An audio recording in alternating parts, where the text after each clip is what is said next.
अचौर्य व्रत, 2 महाव्रतों का वर्णन हो गया चारित्राधिकार में। परैरदत्तस्यादाने मनस्तेयं यदेन साम हेतुरत्रापि चौरस्य वदबन्धादि दुःखदम्। जी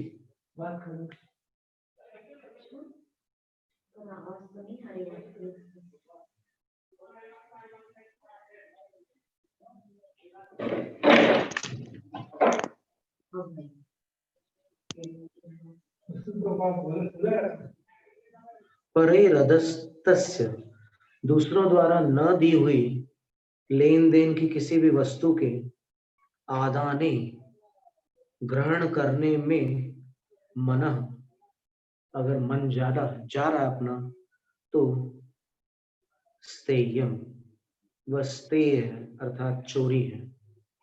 यत, जो कि एनसाम हेतु, पापों का कारण है।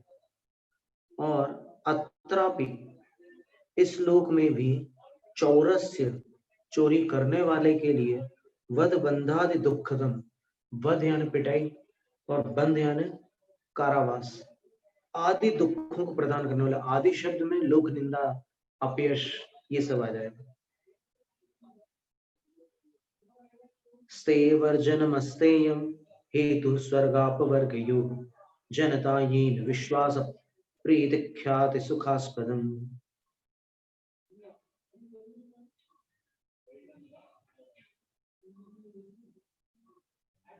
स्तेय वर्जनम अर्थात चोरी का त्याग करना अस्तेय कहलाता है। ये अस्तेय किसका कारण है? तो बोले स्वर्ग और मोक्ष का कारण है।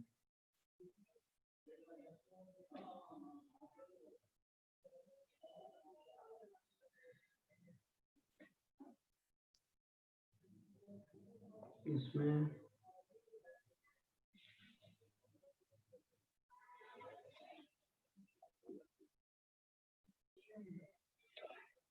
जनता शब्द का क्या अर्थ है?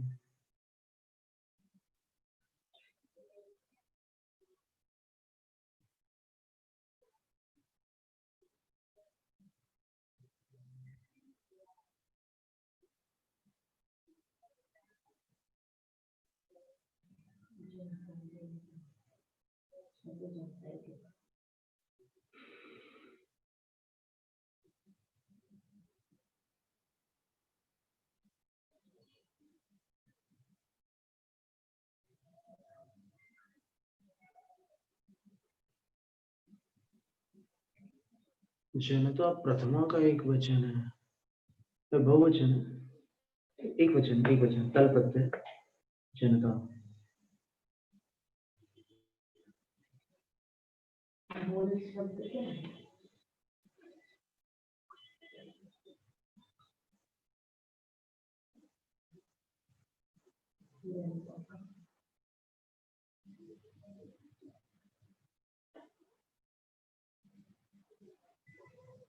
ये यानी जिसके द्वारा, किसके द्वारा? अस्तेय के द्वारा।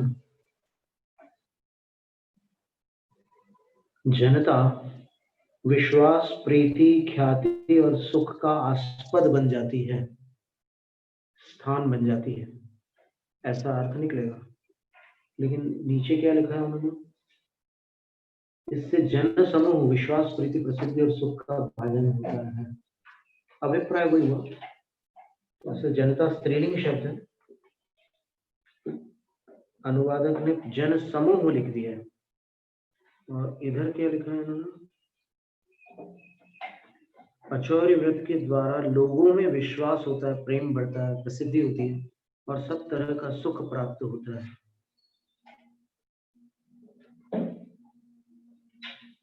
सीधा निकल सकता है ये, जिस अचौर्य के द्वारा जनता विश्वास, प्रीति, ख्याति, सुख का आस्पद बनती है। आस्पद का अर्थ स्थान होता है। जैसे हास्यास्पद, हास्य के स्थान को हास्यास्पद कहते हैं। शंकास्पद, शंका के स्थान को शंकास्पद कहते हैं।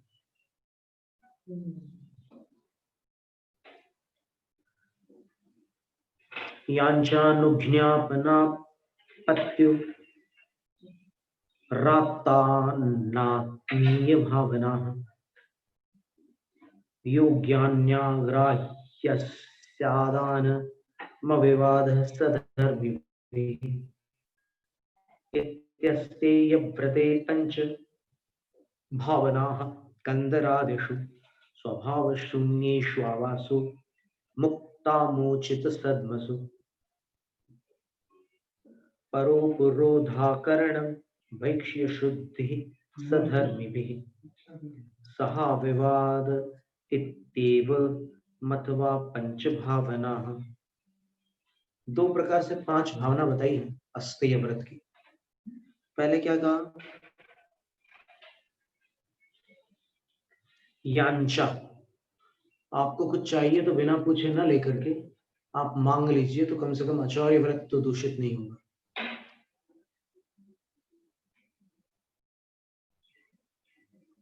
फिर अनुज्ञापना,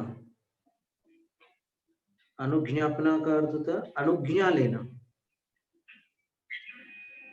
अनुमति लेना कि मैं आपका कमंडल ले सकता हूं थोड़ी देर के लिए। फिर पत्युरात्ता नात्मीय भावना, स्वामी से प्राप्त वस्तु के प्रति अनात्मीय है ऐसी भावना करना कि ये वस्तु मेरी नहीं है। इस प्रकार की भावना करना ये भी आचार्य व्रत के लिए आवश्यक है। कोई अन्य की वस्तु आपने ली है तो आपको हमेशा ये ध्यान रखना होगा कि ये वस्तु मेरी नहीं है। जब तक वो वस्तु आपके पास रहेगी तब तक कि ये वस्तु मेरी नहीं है, उनकी है, तब चोरी का दोष नहीं लगेगा।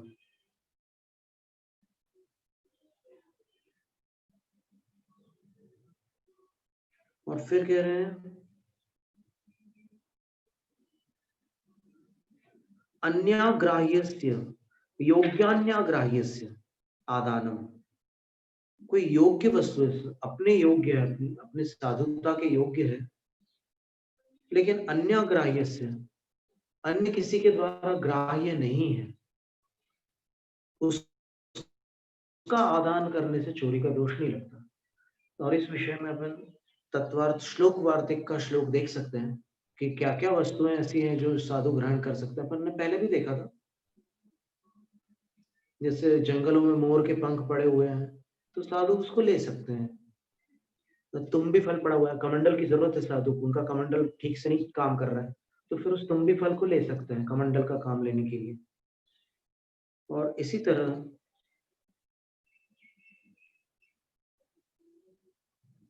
शुष्क गोमय खंडकम, सूखे हुए कंडे को भी ले सकते हैं।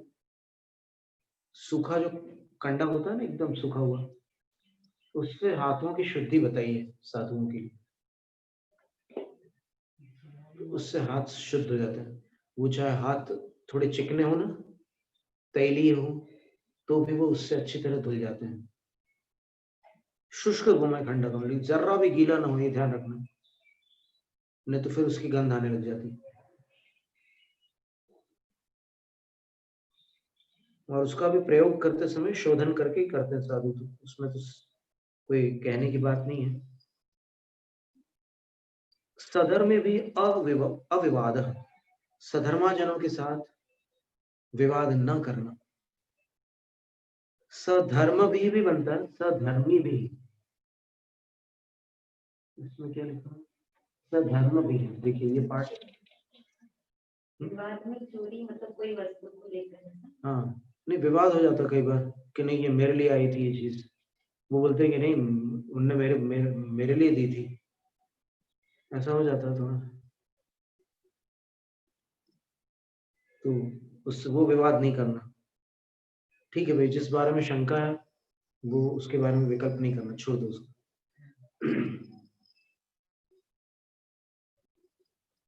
और अपने पुण्य में होती है जो चीज, वो मिल के ही रहती है।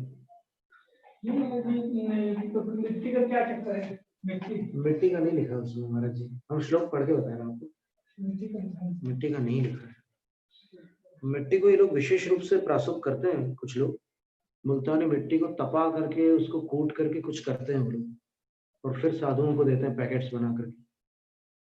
तो सामान्यतः अपन ऐसी मिट्टी जो पड़ी हुई है, वो क्या धातु बताया है, चार सावरों को धातु का है कि उसमें से कायिक निकल जाए, काय रह जाए, तो पुनः वो कायिक हो जाती है। जैसे जल है, वो जल काय हो जाने के बाद वापस जल कायिक बन सकता है। इसलिए ये पृथ्वी आदि के साथ क्या जल जल में वापस जल का एक जीव उत्पन्न हो जाता है। 24 नहीं 48 मिनट में। नहीं गर्म करने के बाद। हाँ, गर्म करने के बाद का तो अभी अपन ने पढ़ा नहीं कहीं। 24 घंटे के बाद फिर जीव उत्पन्न होती है। अभी हमने पढ़ा नहीं है। मर्यादा कुएं का पानी केन में पड़ा है ना, बहुत 24 घंटे के बाद में वो ऐसा कुछ उसमें आ जाता है अपने आप। नहीं, पर ये स्थावर जीवों की जो बात चल रही है वो अंगुल के असंख्यात के बाद, वो तो आंखों से देख नहीं सकते। 24 घंटे बाद बताया, ठीक है, गर्म अच्छे गर्म उबाल लेते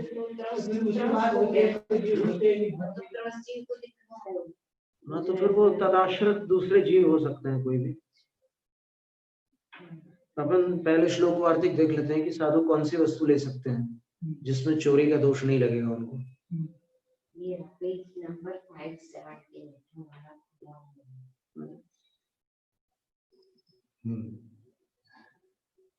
गर्मी में मिट्टी गर्म रहती है, की ले लिया, हाथ धो लिया तो नहीं। देखिए, मिट्टी का गर्म होना या ठंडा होना या गीला होना उसके सचित अचित का निर्णायक नहीं है। अगर अग्नि में तप जाए तब की बात अलग है, लेकिन धूप से अगर कोई चीज गर्म हो गई तो धूप से गर्म होने मात्र से सारे स्थावर काय अचित नहीं हो जाएंगे। ये वनस्पति धूप में तपती है कि नहीं, तो ये वनस्पति अचित थोड़ी हो जाती है। यही बात है। इसलिए क्या है कि प्रासुक होने की जो प्रक्रिया है, ये मुल्तान मिट्टी उस पीस के बारीक बना देते हैं। हाँ, वो हमने बोला ना आपको, उसको पीस के गर्म भी करते हैं, पैकेट्स में बांटते हैं साधुओं के लिए। ऐसे व्यक्ति भी मिले थे, तो उसकी बात अपन, वो अलग विषय है, फिर तो उसमें तो कोई वो नहीं है। पर अभी बात ये चल रही है, अभी हम पढ़ के बता रहे हैं आपको। तत्वार्थ श्लोक वार्तिक है। हाँ, 517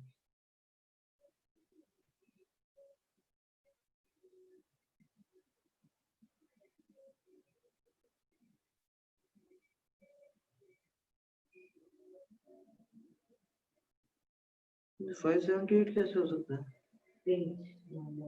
आपने कोई दूसरा खोल दिया क्या? दिमाग खोल रहा।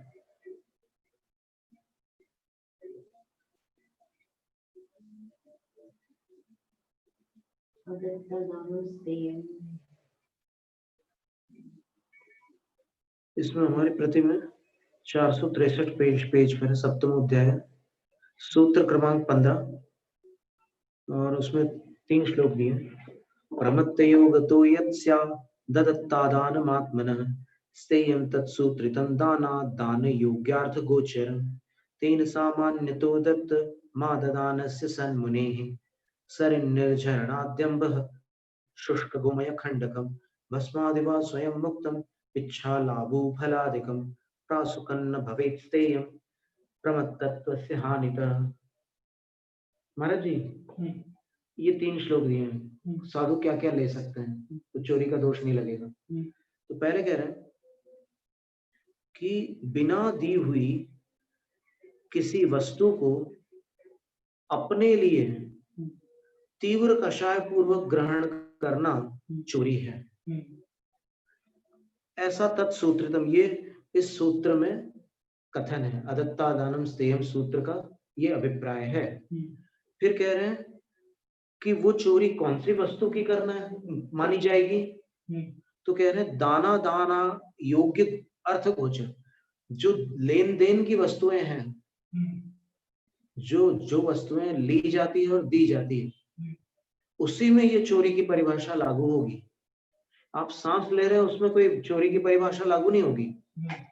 जो चीजें लेन देन की होती है वही चोरी का ये स्वरूप घटित होता है।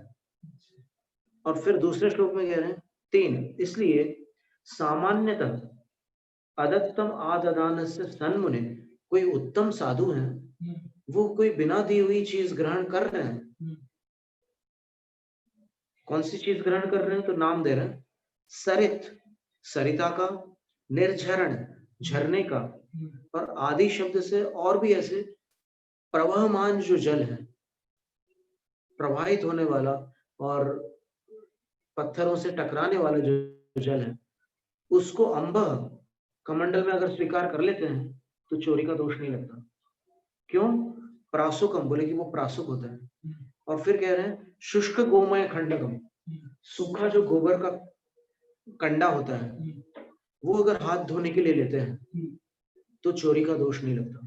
कंडा ऐसा नहीं कि किसी ने दीवार पर लगा के रखे हो, नहीं तो वो चिल्लाएगा कि ये बाबा जी क्या ले रहे हो, ये क्या कर रहे हो, हमने ये यहाँ पर कुछ अपने काम के लिए रखा है, आप क्या कर रहे हो।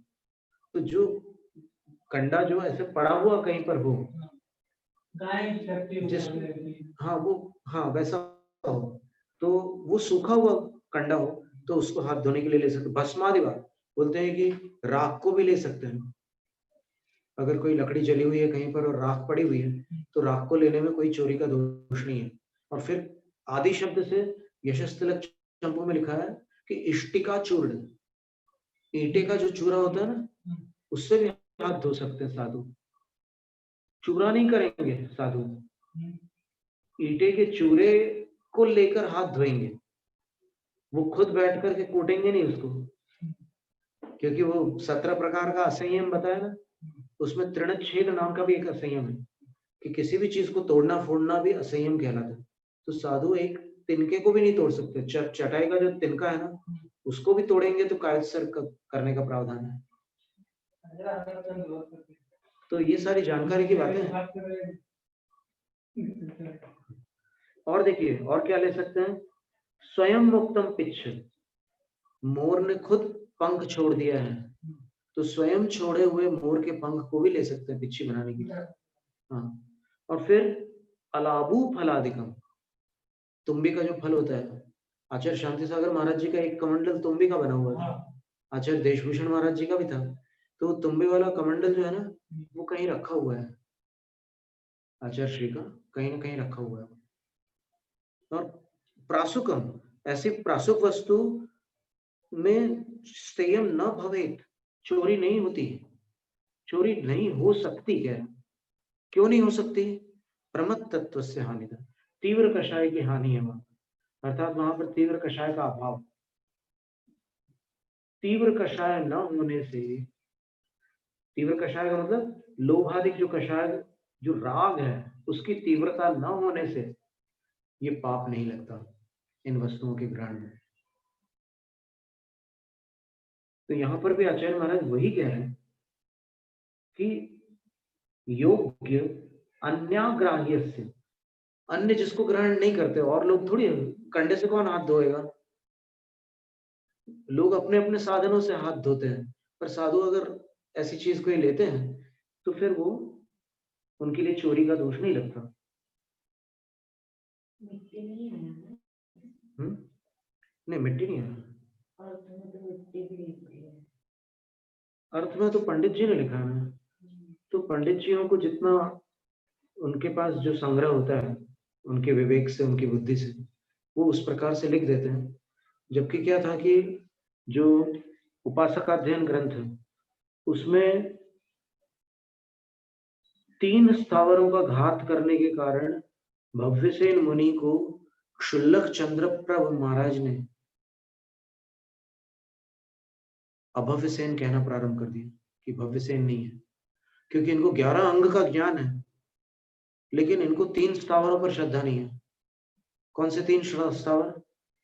वनस्पति का एक, जल का एक और पृथ्वी का एक।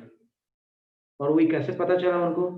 तो वो घास पर चले गए, तालाब से उन्होंने पानी ले लिया हाथ धोने के लिए और मिट्टी से हाथ धो लिया। तो जब वो मिट्टी, 3 स्थावरों के लिए उन्होंने मिट्टी से हाथ धोने पर उनको अश्रद्धालु जाना, तो इसका क्या अर्थ निकला?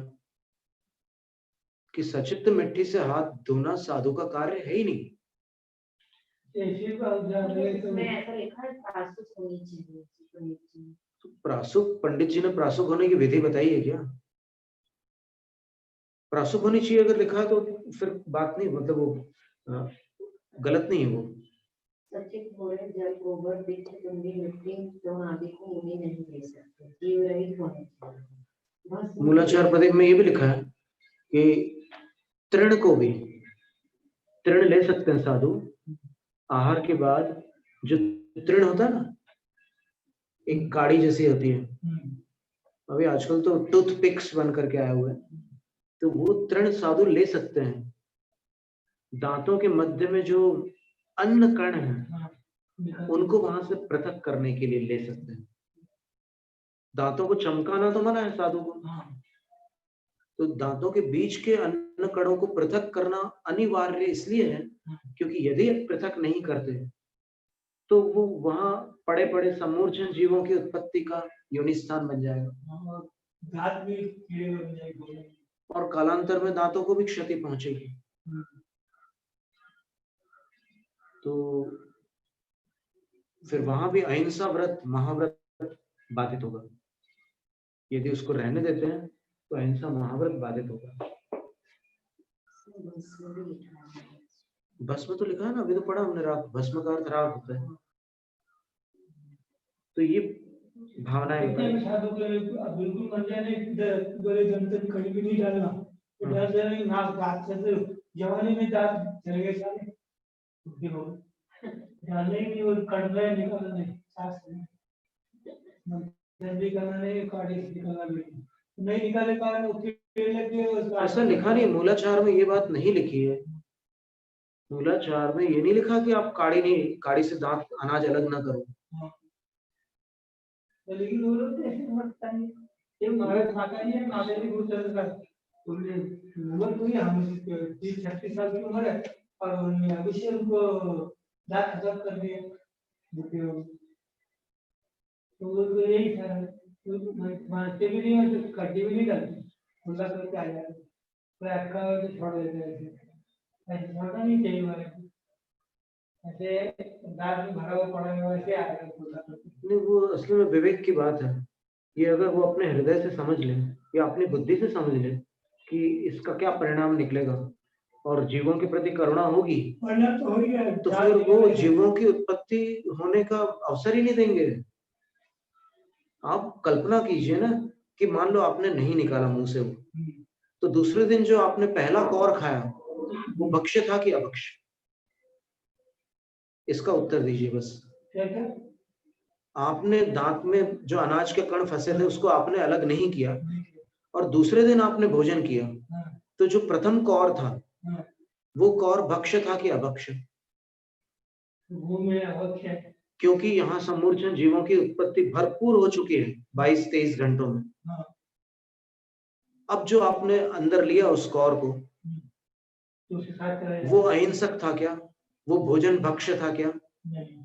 थाली तक तो भक्ष्य था, लेकिन मुंह में डालने के बाद इतने सारे जीवों का विघात हो रहा है, तो संभव ही नहीं है ऐसा। यहाँ कोई आग्रह की बात नहीं है, यहाँ विवेक से काम करने की बात है। और इसको जब लिखा हुआ है कि तृण को भी बिना पूछे नहीं लेते साधु, तो इसका मतलब है कि तृण लेते हैं। तो तृण क्यों लेते हैं? बस वो अन्न कण को निकालने के लिए, दांत चमकाने के लिए थोड़ी लेंगे तृण। और तृण से चमकेगा क्या दांत? इतनी सी बात है। अथवा देखिए पंच भावना और भी अलग प्रकार से होता है। कंदरादिशु स्वभाव शून्येषु आवास, जो गुफा वगैरह स्वभाव से खाली है, कोई वहां पर किसी का स्वामित्व नहीं है, तो वहां पर निवास करना ये भी आचार्य व्रत की भावना है, चोरी का दोष नहीं लगेगा। और मुक्त मोचित सद्मसु, और जो सद्म यानी भवन है वो मुक्त यानी कोई छोड़ के ही चला गया, अब खाली पड़ा हुआ है घर, तो उसमें अगर साधु रुक जाए तो फिर कोई दोष नहीं। अथवा मोचित, मोचित का अर्थ होता है कि सरकार ने, शासन ने आदेश दिया कि इस क्षेत्र से सब लोग अपने आवास खाली कर दें, हम दूसरा प्रबंध कर रहे हैं तुम सबके लिए। ये क्षेत्र जो है ये भूकंप के संकट से ग्रसित है, अथवा बाढ़ के संकट की संभावना है यहाँ, अथवा समुद्री तूफान, कोई भी किसी भी कारण से खाली करवा दिया उन्होंने। कई कारण हो जाते हैं, खाली करवाए जाते हैं कई स्थानों पर। तो वहां पर साधु अगर रुकते हैं तो उनको चोरी का दोष नहीं लगता। और फिर कह रहे हैं परोपरोधाकरण, और वहां अगर रुक गए और परोपरोधाकरण अकरण, दूसरों के उपरोध को न करना। अब वो साधु आकर के रुक गए और कोई क्षुल्लक जी और पहुंच गए वहां, अरे तुम नहीं आ सकते यहाँ पर मैं हूं। तो ऐसे किसी अन्य को न रोकना, रोकते हैं तो फिर दोष लगेगा कि भाई आप मालिक हो गए, वहां के मालिक हो गए तभी तो आप वहां वैसे ही बर्ताव कर रहे हो जैसा मालिक करते हैं। तो किसी को नहीं रोकना। फिर कह रहे हैं भिक्ष शुद्धि, आहार की जो शुद्धि बताई, भिक्षा वृत्ति, जो भिक्षा पूर्वक आहार लिया जाता है उसके लिए जो शुद्धियां बताई है शास्त्रों में, तत्पूर्वक ही आहार लेने पर चोरी का दोष नहीं लगता, क्योंकि उससे रहित आहार लेने की साधु को जिनाज्ञा नहीं है। और बिना आज्ञा के अगर वो लेते हैं तो वो आहार अदत्त की श्रेणी में आ जाता है। भगवान ने ऐसी अनुमति नहीं दी आपको कि आप भिक्षा शुद्धि के बिना आहार लो, और अगर आप लेंगे तो आपकी जो आहार लेने की नियमावली है उसका उल्लंघन करके लेंगे आप, और उल्लंघन करके लेने पर ये चोरी का दोष आएगा, क्योंकि अनधिकृत ले रहे हैं ना आप। और फिर कह रहे हैं सधर्म भी सह अविवाद, सधर्मा जनों के साथ विवाद न करना। सधर्म भी सधर्मी भी, सधर्म भी है, सधर्मा जनों के साथ अविवाद, विवाद न करना। तृतीया के साथ सह का प्रयोग किया जाता है, अव्यय का। मेरा तेरा नहीं करना।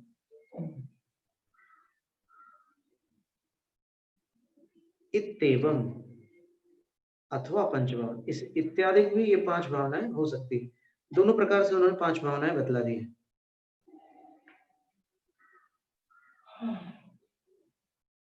तो इस तरह आचार्य व्रत का एकदम व्यवस्थित वर्णन आज अपन ने पढ़ा है, और श्लोक वार्तिक से अपन ने कुछ जानकारियां प्राप्त की कि क्या क्या ले सकते हैं। नदी का पानी भी ले सकते हैं, झरने का पानी भी ले सकते हैं, और अन्य भी जो टकराया हुआ पानी जो आ रहा है, प्रवाहमान है, प्रवाह से युक्त है, उस जल को भी ले सकते हैं। प्रवाहमान, उसका रूप ऐसा बनेगा संस्कृत। जी श्लोक तो अपने अच्छा 47वां श्लोक, पर यहाँ पर हाँ ये तो हो गया, पेज आगे पीछे है। चोरी का क्या हो गया। अब रह गया ये ब्रह्मचर्य व्रत का निरूपण अब इसके आगे आएगा। तो आज करना है कि आगे करना है? आगे करें क्योंकि अभी आचार्य को अगर अब जितना सुना है ना, वो अपने अंदर अवशोषित होता है, यानी स्वीकृत होता है, तो उसकी धारा को चलने दिया जाए अभी, क्योंकि आज काफी विषय है। जैनम जयतु शासनम तथा प्राणिक स्वाध्याय निष्ठापन क्रिया पूर्वाचार्य क्रमेण सकल कर्मक्षार्थम भाव पूजा वंदनास्तव समेतम श्रुतवस्तिकाय सर्वं करोम्यहम्। नमो नमो सिद्धार्थ नमो जय मुलेश्वर शान चतायं नमो सिद्धोरं सामयं केलपंत नमो चताय लोचवायं लोचवायं सिद्धोरं साउरं केलपंत नमो जटाशरण गौचामी हरण गौचामी सिद्धेश्वर गौचामी साधुशरण गौचामी योगिपनिषदम शरण गौचामी अड्डाय जो सिद्धेश्वर कर्नाटक जारका गौचामी आदिराम सिद्धराम राम स्वामी केवल सिद्धांत जाम गणेश अंतराम पादान नमन संदेशनम संगायन गौचामी कोटिनम देवा देवानाम दस्मत जलकर प्रेमी प्रियमं परिवते सामाय सोसायो पचिकम जागुन जीवन सस्ता कायननम करतपन सुनुनाम दस्मते चारम परिपानंदां गणाम अपान जाता वेदांत विद्या संकल्प कालम आप मिश्र वचरामि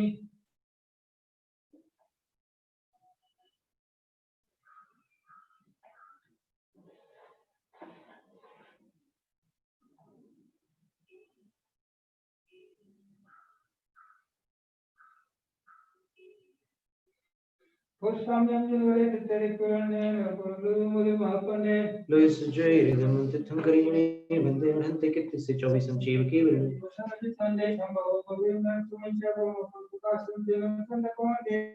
Suvince per prendere, si il finge va su giudice. Vimervantam bevundam santincevan dami. Eva paini prithya viremala pain jarmana. 24 संपे जनवरा तिथे रामे प्रसीयन्तु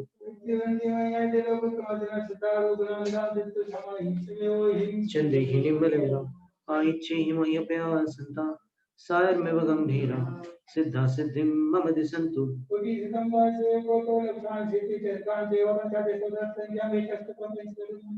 अरहंत भासियत्थं गणहर देवी गंथियं संभव प्रणमामि भक्ति जुत्तु सुधनाण वहीम सिरसा शांति सुधति का सुध साधुजनों पन्ने पावड़ परम सुपान कुबेर विजय सेवा प्रत्यक्ष जय जंगात्रं के मुचंदन मध्यान दुख कुपं कुबिला सुविज्ञान जिन सपन के वचन नमस्ते नमस्ते